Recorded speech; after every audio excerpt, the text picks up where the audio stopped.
Welcome back, everyone. I'm so glad you're joining us for today's explainer.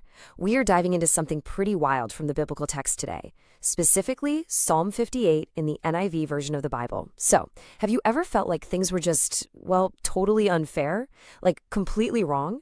Well, thousands of years ago, David felt the exact same way.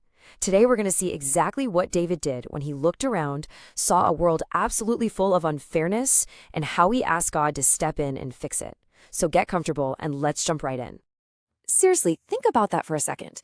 Have you ever seen someone do something completely unfair and just get away with it?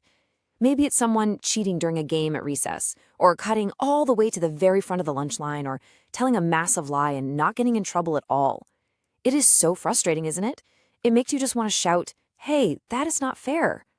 Well, David felt that exact same frustration. He actually wrote Psalm 58 because he was watching people do terrible, unfair things, and it seemed like literally no one was stopping them. But instead of just staying mad, he wrote this amazing song to talk to God about it. Section 1. The Problem of Unfairness. David actually starts his song by calling out the specific people who are causing the biggest problems. You see, rulers and leaders are supposed to speak justly, which means telling the truth, and they're supposed to judge with equity. Now, equity is really just a fancy word for fairness. Leaders should make sure everyone is treated fairly, right? But instead, what were they actually doing? Well, David says they were devising injustice in their hearts and handing out violence on the earth. Basically, the very people who were supposed to be protecting the rules were the ones breaking them the most. David goes on to describe just how stubborn these bad leaders really are.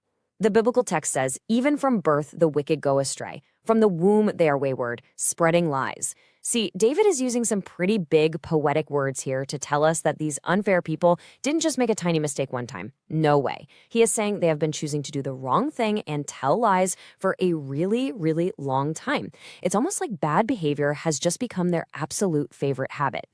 Section 2. Snakes, Venom, and Lies.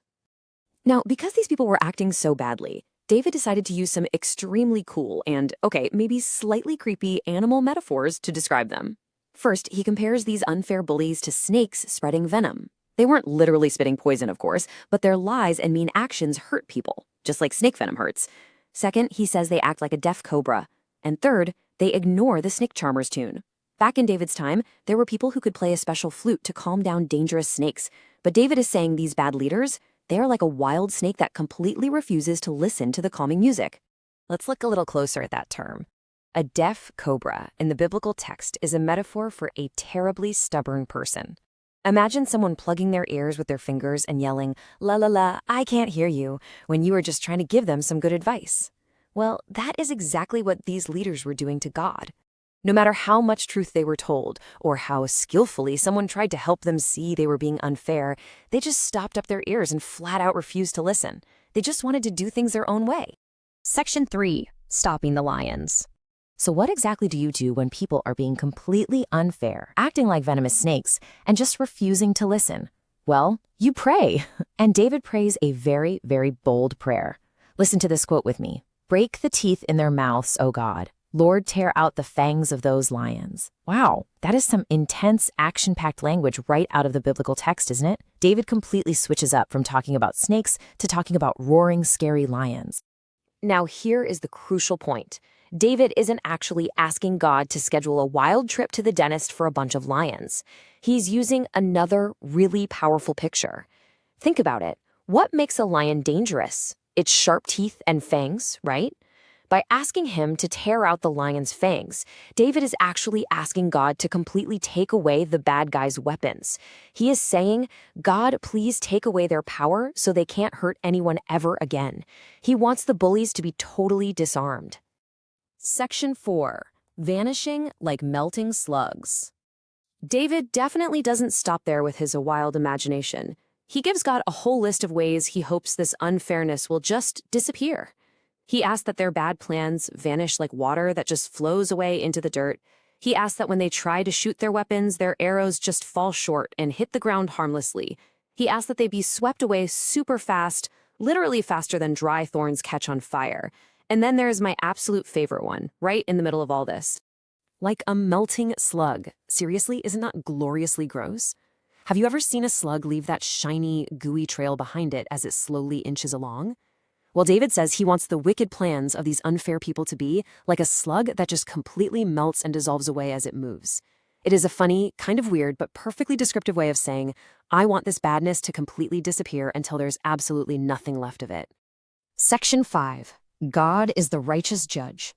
After all the talk of snakes, lions, and melting slugs, David remembers something absolutely crucial about who is actually in charge. Let's look at this path to justice. Step 1. Unfair people do wrong things. It happens. The world can be an unfair place. But step 2, that is our job. We ask God for help, just like David did. We don't have to be the ones to fight back and be mean in return. Step 3, he sweeps away the wicked. We can trust him to handle the bad guys. And step 4, the righteous, meaning the people who try to do the right thing, are glad when he brings justice. When God fixes the unfairness, it brings so much joy and relief. And that leads us to this beautiful, happy ending in the final verse of Psalm 58.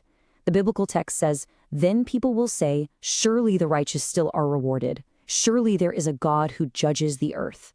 When he steps in to stop the lions and melt away all that unfairness, everyone around will see it. They're going to look and say, wow, it actually does pay off to do the right thing. There really is a God up there who is watching, and he makes sure the earth is judged perfectly. So I want to leave you with a pretty big question to think about today. Even when the world feels totally unfair, even when people cheat or lie or act like deaf cobras refusing to listen, how does it feel knowing God is the perfect judge who always sees the truth? I really hope it makes you feel safe and protected. You never have to worry that the bad guys are just getting away with it forever, because he is watching, and you can absolutely always trust him to make things right in the end. Thank you so much for joining me for this explainer of Psalm 58. Keep doing the right thing, and always remember to talk to him when things get tough.